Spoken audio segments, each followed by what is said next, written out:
ഓം രാമായണത്തിൻ്റെ കീർത്തിസ്തംഭങ്ങൾ ഭാഗം 13. സുകൃതികളായ ആത്മഭാവങ്ങളെ സാദരം സപ്രേമം വന്ദേ മാതരം. ഇന്ന് കുറച്ച് സമയം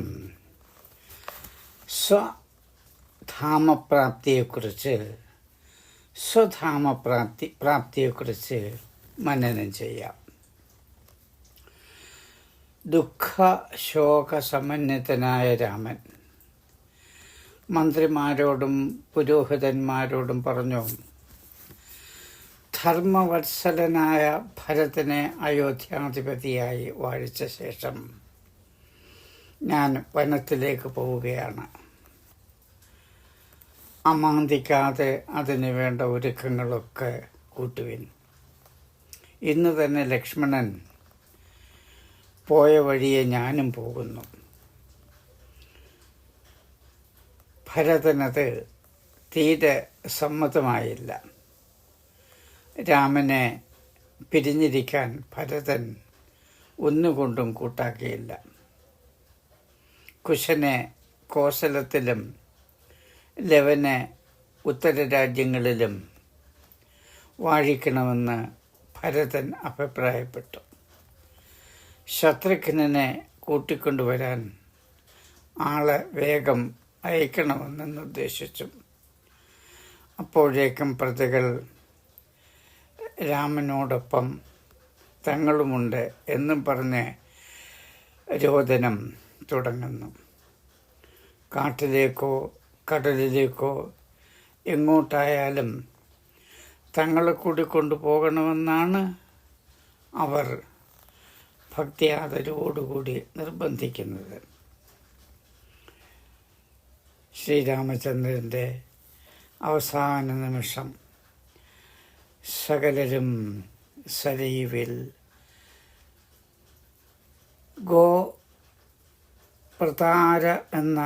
ഗോപ്രതാരമെന്ന തീർത്ഥസ്ഥാനത്തിൽ മുങ്ങി മനുഷ്യരെ ദേഹം വെടിഞ്ഞു. ആ പദം ഒന്നുകൂടെ ശ്രദ്ധിക്കുക.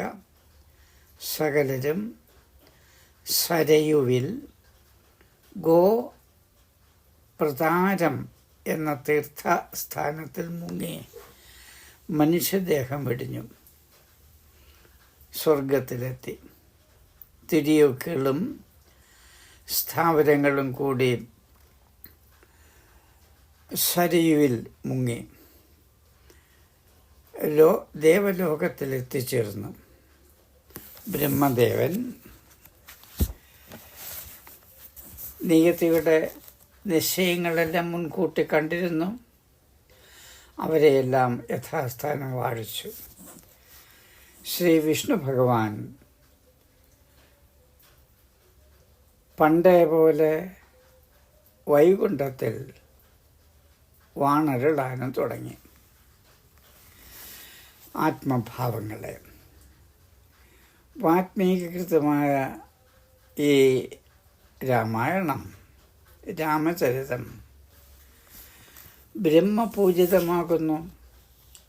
ദേവന്മാർ ഇത് നിത്യം ശ്രവണം ചെയ്യുന്നു. ഇത് വേദസംഹിതമാകുന്നു. രാമായണത്തെ ആദരിക്കുന്നവന് സർവ ഉത്തമ കാമനകളും വൈകുണ്ഠവാസവും ലഭിക്കുന്നു. ഇങ്ങനെ കുശലവന്മാർ യജ്ഞവാടത്തിൽ രാമചരിത കീർത്തനം ചെയ്തവസാനിപ്പിച്ചു. വാൽമീകി ആദികവി മാത്രമല്ല, കഥാകാലക്ഷേപത്തിൻ്റെ ഉപജ്ഞാതാവ് കൂടിയാണ്. അതും പോരാ, ആദ്യത്തെ അഗതി മന്ദിരവും അനാഥാലയവും വാൽമീകി ആശ്രമത്തിലായിരുന്നുവെന്ന് വേണം കരുതാൻ. രാജസൂയം കഴിഞ്ഞ് രാമൻ ഒട്ടേറെ സംവത്സരം ഊഴിവാണു രാജ്യം ഭരിച്ചു. രാമകഥ ഭാരത സംസ്കാരത്തെ രൂപപ്പെടുത്തുന്നതിൽ എന്തെന്ത് സംഭാവനയാണ് നൽകിയിട്ടുള്ളത്. ഒരു വീട്ടിൽ ജ്യേഷ്ഠാനുജന്മാർ തമ്മിൽ കുടുംബം ഭാഗം ചെയ്യുന്നതിനെ സംബന്ധിച്ച് തർക്കമായി. സോദരന്മാർ തമ്മിൽ അസുഖമായി. കുറച്ചു കഴിഞ്ഞ് മൂത്തയാൾ പറഞ്ഞു, അനിയനു വേണ്ടി രാജ്യം ഉപേക്ഷിച്ച് കാട്ടിൽ പോയ രാമൻ്റെ സംസ്കാരമാണ് നമ്മുടെ സംസ്കാരം. അതുകൊണ്ട് അനിയൻ്റെ ഇഷ്ടം പോലെ ഭാഗം നടക്കട്ടെ. അവർ തമ്മിൽ രഞ്ജിപ്പായി, ഒത്തുതീർപ്പിലെത്തി, ഭാഗം നടന്നു. സോദരബന്ധം അഭംഗുരം തുടരുന്നു. അവരെ കുട്ടിക്കാലത്ത് രാമായണം വായിച്ച് കേൾപ്പിക്കുക പതിവായിരുന്നു പിതാവ്. പിതൃഭക്തി, മാതൃഭക്തി, ഗുരുഭക്തി ഇതെല്ലാം രാമായണത്തിലുടനീളം ഉത്തമ ഉദാഹരണങ്ങളോടുകൂടി പ്രവചിച്ചിരിക്കുന്നു. സോദരന്മാർ രാമൻ്റെ പ്രാണനാകുന്നു.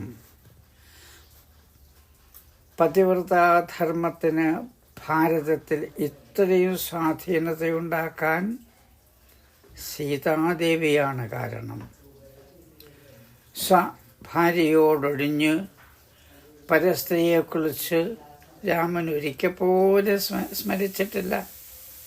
സ്വന്തം ഭാര്യയായ സീതാദേവിയോട് മാത്രമാണ് ആ ഒരു മോഹം രാമനുണ്ടായിരുന്നത്.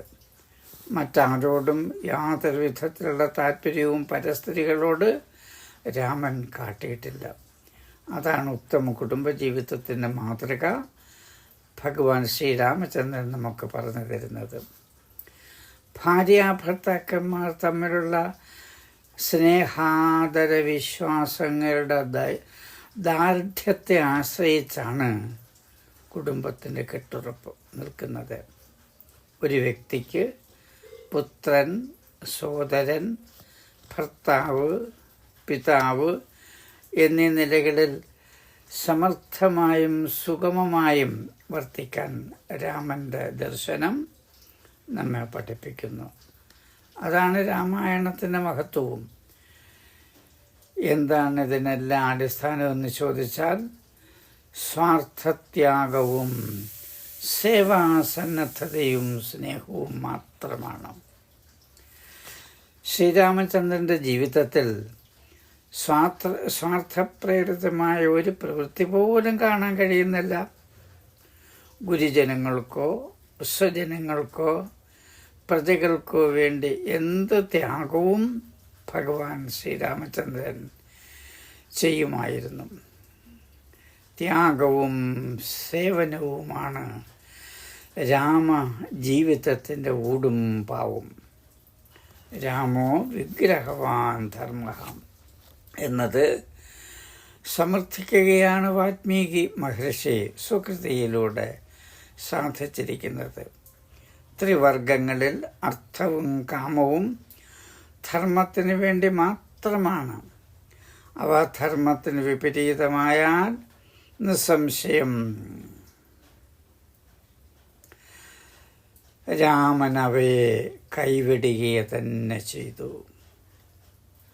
അർത്ഥത്തിനോ അധികാരത്തിനോ ഭോഗത്തിനോ ആ ധർമ്മധീരനെ കീഴടക്കാൻ സാധ്യമല്ല.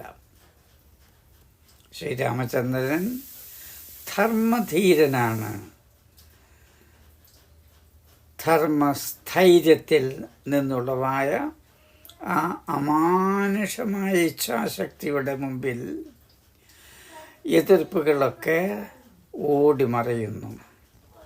പ്രജാതന്ത്ര നിലനിർത്തുന്നതിന് മാത്രമേ രാമൻ ഗൃഹമേധീധർമ്മം സ്വീകരിച്ചിരുന്നുള്ളൂ. ശ്രദ്ധിക്കുക, അർത്ഥം മനസ്സിലാക്കുക.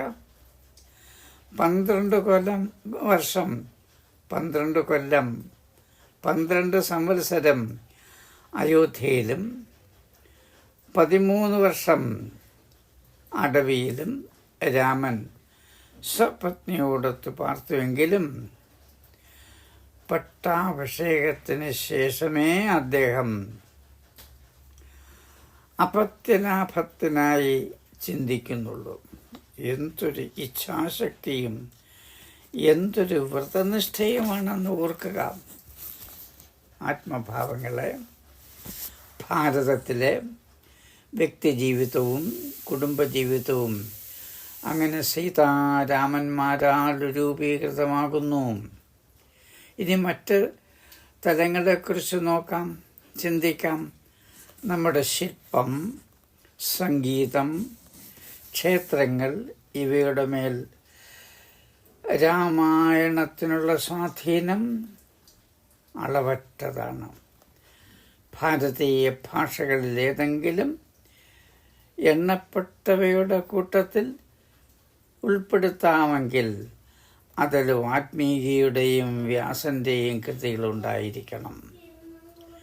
വാൽമീകിയോട് കടപ്പെട്ടിട്ടില്ലാത്ത ഒരൊറ്റ കവിയോ സാഹിത്യകാരനോ ഭാരതത്തിലുണ്ടായിട്ടുണ്ടോ? ഇന്ന് നിലനിൽക്കുന്നുണ്ടോ? ഇല്ല. എന്തിനധികം അഭ്യസ്തവിദ്യനെന്ന് ഒരു വ്യക്തി അഭിമാനിക്കണമെങ്കിൽ വാൽമീകീയ രാമായണം പഠിച്ചിരിക്കണം. രാഷ്ട്രീയ മണ്ഡലത്തിലോ നമ്മുടെ രാഷ്ട്രപിതാവായ ഗാന്ധിജി എപ്പോഴും സ്വപ്നം കണ്ടിരുന്നത് രാമരാജ്യമാണ്. രാമൻ്റെ തിരുനാമം ഉച്ചരിച്ചുകൊണ്ടാണല്ലോ ആ പുണ്യപുമാൻ രാഷ്ട്രപിതാവായ മഹാത്മാ ഗാന്ധിജി തൻ്റെ പ്രാണൻ ത്യജിക്കുന്നത്. പ്രജകളെ പിതാവിനെ പോലെ പരിപാലിച്ചു പോകുന്ന ശ്രീരാമചന്ദ്രനാണ് നമ്മുടെ രാജമാതൃക.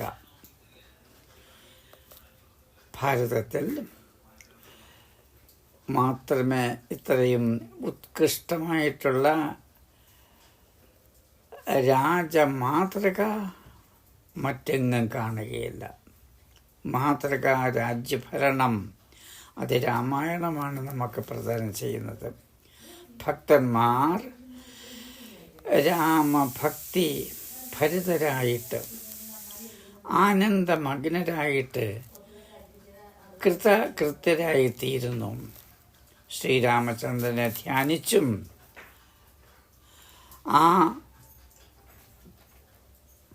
ആ മഹാപുരുഷൻ്റെ ദിവ്യനാമങ്ങൾ സ്മരിച്ചും കീർത്തിച്ചും ജീവിതം മുന്നോട്ട് കൊണ്ടുപോകുന്നുവെങ്കിൽ ഏതൊരു വ്യക്തിക്കും ഇന്നും സകല ഉത്കൃഷ്ടമായ സ്ഥാനമാനങ്ങളും ധർമ്മമാർഗത്തിലൂടെ നേടിയെടുക്കാൻ കഴിയുന്നു. ഭാരതം രാമൻ്റെയും കൃഷ്ണൻ്റെയും വകയാണ്. അവരെ മറന്നാൽ ഭാരതം വെറും മരുഭൂമി പോലെ മാറിപ്പോവും.